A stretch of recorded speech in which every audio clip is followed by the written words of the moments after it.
নাহমাদুহু ওয়া নুসাল্লি আলা রাসূলিহিল কারীম, আম্মা বা'দ। দেশ কিংবা দেশের বাইরে যে যেখান থেকে আপনারা খবর সংযোগ দেখছেন, আপনাদেরকে পবিত্র মাহে রমজানের শুভেচ্ছা ও রমজানুল মুবারক। প্রিয় দর্শক, দেখতে দেখতে আমরা রমজানের একেবারে মাঝামাঝি সময় চলে এসেছি। আমরা রহমতের দশক শেষ করে চলে এসেছি মাগফিরাতের দশকে।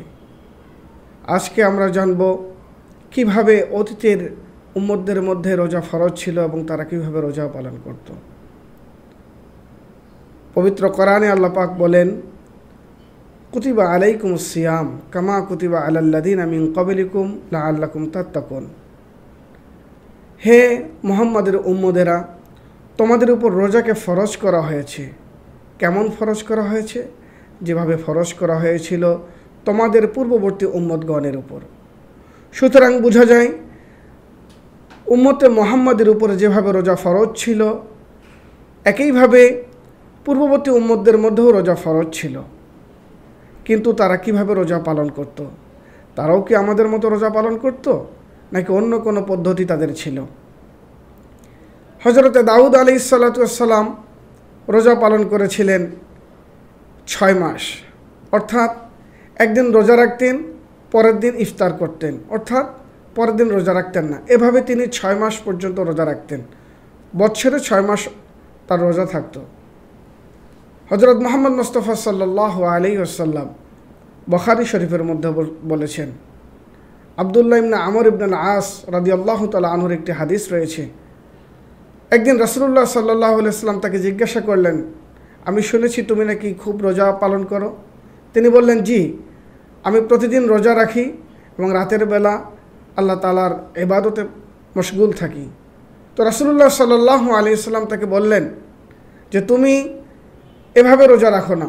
যদি তুমি প্রতিদিন রোজা রাখো তাহলে তোমার শরীর দুর্বল হয়ে যাবে, তোমার চোখের নিচে কালো দাগ পড়বে, তুমি ক্ষীণ হয়ে যাবে, যুদ্ধের ময়দানে তুমি পরাজিত হয়ে যাবে।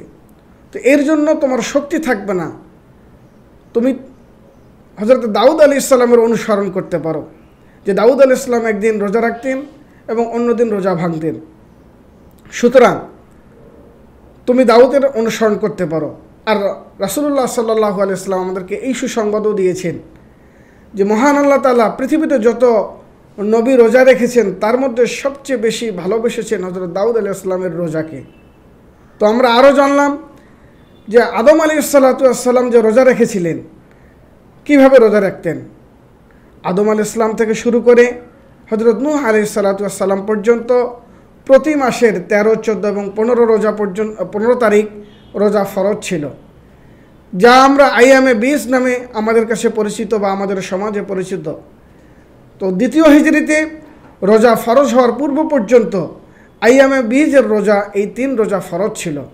সুতরাং আমরা আমাদের পূর্ববর্তী উম্মতরা যেভাবে রোজা রাখতেন তাদেরই ধারাবাহিকতায় রাসূলুল্লাহ সাল্লাল্লাহু আলাইহি ওয়াসাল্লামের উপরেও রোজা ফরজ করা হয় এবং এই উম্মতের মধ্যেও রোজা রাখাকে ফরজ করা হয়েছে।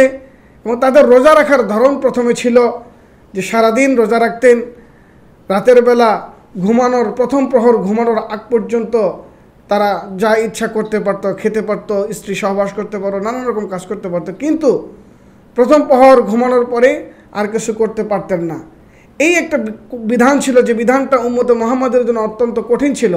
পরবর্তীতে অনেক সাহাবাদের মধ্যে এই সমস্যা দেখার কারণে আল্লাহ পাক রব্বুল আলামিন ওহীর মাধ্যমে রাসূলুল্লাহ সাল্লাল্লাহু আলাইহি ওয়াসাল্লামকে জানিয়ে দিলেন যে সন্ধ্যার পর অর্থাৎ ইফতারির পর থেকে সবে সাদেক পর্যন্ত এই উম্মতে মুহাম্মাদি সেহরি এবং অন্যান্য আনুষঙ্গিক সমস্ত কার্যকলাপ করতে পারবে, কিন্তু দিনের বেলা সবে সাদেক থেকে সূর্যাস্ত পর্যন্ত রোজা রাখতে হবে।